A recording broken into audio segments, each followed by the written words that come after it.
Today, we're going to deconstruct one of the most powerful mental models out there for learning anything, really. It's a system that wasn't born in some university lab, but out of a moment of total catastrophic failure. It's a blueprint for mastering skills, and it all started when one man's life completely fell apart. And this is really where our story kicks off. Not at the peak of his success, but deep in the valley of his collapse. You see, his company, BrainQUICKEN, which he started with his college tuition money, was exploding. But the cost was, well, everything. His sanity, his health, his life. He was the single bottleneck for every email, every phone call, every problem. So every bit of success just piled on more work, another hour to his day. The engine was running so hot it was about to seize, and, well, it did. This wasn't just a bad patch, it was a fundamental breaking point that made him question the entire idea of what hard work is supposed to be.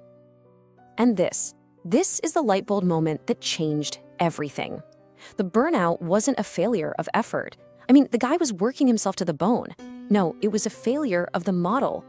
The brute force approach, the idea that more hours automatically equals better results, was a total dead end. He realized his entire system for work, for learning, for life was just fundamentally broken. It was time to stop trying to push the boulder up the hill and start looking for a lever. So, here's our game plan for this explainer. We're going to start with the crisis that sparked this whole thing.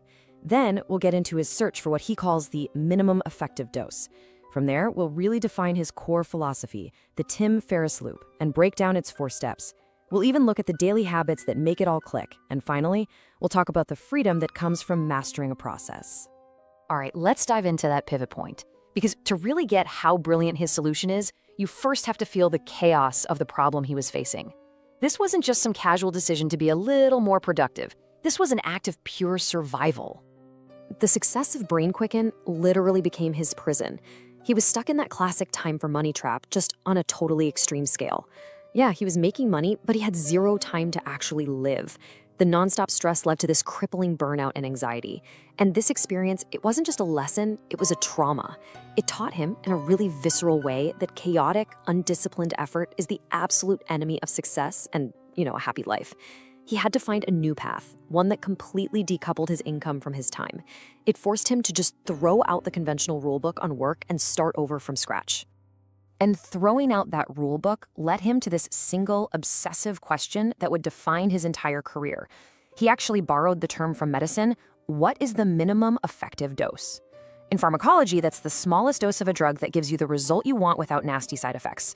Ferriss just applied that exact same idea to everything else. What are the few key moves in tango that make up 80% of a great dance? What are the 100 most common words that make up half of a language?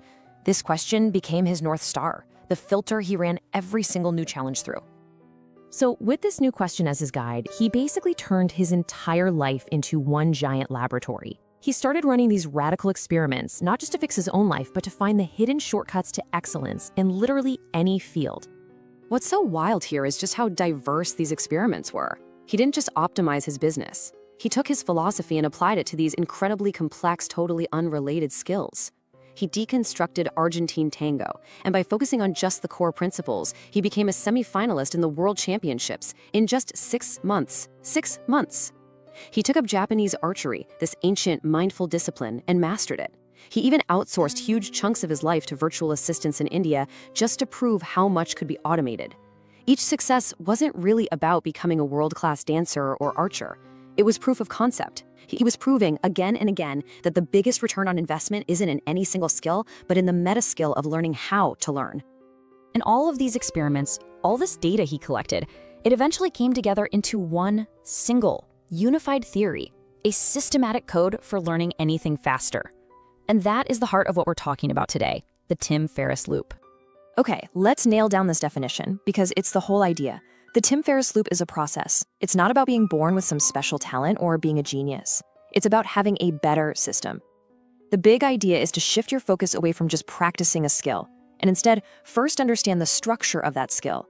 This is what he calls meta-learning, learning how to learn. By spending a little time up front to basically map out the territory, you can get results that seem totally impossible to people who just dive in and start grinding away. The claim is huge, I know, but that's the promise, learning up to 10 times faster. And this slide just lays out the difference perfectly. The old way, what we all know as the 10,000-hour rule, is all about brute force.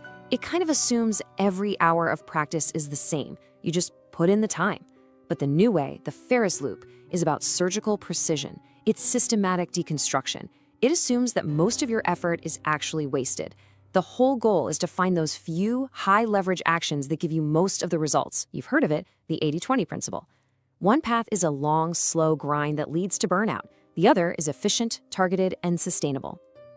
Okay, so if the loop is the philosophy, what's the actual blueprint? How do you really put this thing into practice? Well, the system is built on 4 very clear, actionable steps, a repeatable algorithm for getting good at stuff. Let's break them down. Here it is, the core of the machine: deconstruction, selection, sequencing, and stakes. He uses the acronym DSSS. Think of this as the step-by-step program you can run on any skill you want to learn, whether it's cooking, coding, or a new language. Let's get into each one. First step, and you could argue it's the most important, is deconstruction. Before you even think about practicing, you have to act like a mechanic taking an engine apart. You break the skill down into its smallest possible pieces. What are the absolute fundamental building blocks? So for a language, that's not memorizing a dictionary. It's finding the 100 most common words and the handful of sentence structures you'll use all the time. For weightlifting, it's about ignoring the hundreds of weird exercises and just focusing on the big foundational lifts. The goal here is to talk to experts, read books, and analyze the best performers to find that critical 20% of the pieces that give you 80% of the results. So once you've taken the skill apart and have all of the pieces laid out, step 2 is selection. This is where you apply that minimum effective dose principle with total focus. From that critical 20% you found, you have to be absolutely ruthless. You pick only the most essential things to work on. And this takes serious discipline. It means actively saying no to all the other interesting but non-essential parts of the skill, and just channeling all your energy into the few things that will actually move the needle for you right now. Step 3 is sequencing, and this is a huge one that a lot of people miss. It's not just enough to know what to practice. You have to know in what order to practice it. Like when you're learning guitar, is it better to learn a few basic chords before you dive into music theory? Absolutely. Sequencing is all about finding that perfect progression that builds on itself and creates momentum.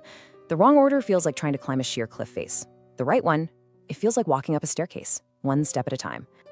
And finally, step 4 is stakes. This is the motivation engine. Look, a perfect plan is totally useless if you don't actually follow through, right?